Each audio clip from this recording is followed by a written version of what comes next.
จบปึ๊ดตอกได้ทันทีเพียงแต่ฮุกเทคนิคนี้เนาะก็คือข้อ13 14ในการสอบเสจบ3หมวด7วิชาคณิตศาสตร์2024ข้อที่13ราคาของขอบเขต n เก้าหาสงไขยของตัวนี้เนาะ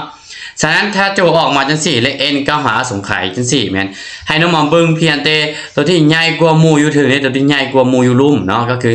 ใหญ่กว่าหมู่อยู่ถึงแม่นหยังลบให้กับตัวนี้แม่นบ่ซึ่งตัวใหญ่กว่าหมู่อยู่ถึงจะเป็นตัวนี้และตัวใหญ่กว่าหมู่อยู่ลุ่มเด้จะเป็นลบ9กำลัง n และเดี๋ยวนี้เราจะได้5กำลัง n 9กำลัง n ตัวใดใหญ่กว่าอีกเนาะก็คือถ้าตัวเทิงนี้น้อยกว่าตัวอยู่ลุ่มมันจะเท่า0เลยเนาะ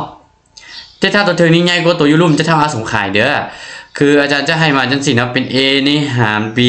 ทั้งหมดกำลัง n และในขณะนี้ขอบเขตแม่น n เก้าหาสงไขยเนาะมันจะเท่ากับสารค่าหรือว่าสารจำนวนตัวเลข1เท่า0ถ้า a นี้น้อยกว่า b และเท่ากับ1ถ้า a นี้เท่ากับ b เนาะและเท่ากับสงไขยถ้า a นี้ใหญ่กว่า b จะมีเพียงที่3กรณีฉะนั้นน้องจื้อ3กรณีนี้น้องก็เบิ่งแต่ขั้นตอนเห็นปึ๊กต่อปักหมายขั้นตอนได้เลยเนาะในข้อที่13และเป็นเบิ่งต่อในข้อที่14ข้อที่14ว่านางด้วนเอาเงินไปฝากธนาคารจำนวน50ล้านกีบในบัญชีฝากประหยัดโดยอัตราดอกเบี้ย 8% ต่อปีซึ่งธนาคารไล่ดอกเบี้ยทุกๆ4เดือนเมื่อฝากครบ5ปีเราจะมีเงินในบัญชีดังกล่าวทั้งหมดเท่าใดเนาะฉะนั้นทุกๆ4เดือนเราต้องมาเบิ่งว่าตัว a นี้เนาะก็คือจะเท่ากับจำนวนเทื่อต่อปี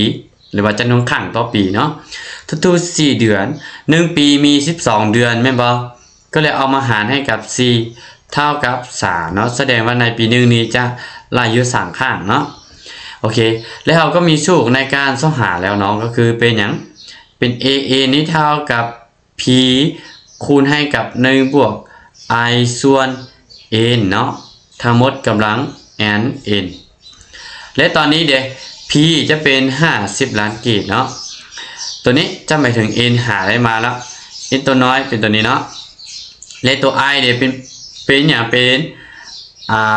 อัตราดอกเบี้ยแม่นบ่ฉะนั้น i ตัวนี้จะเท่ากับ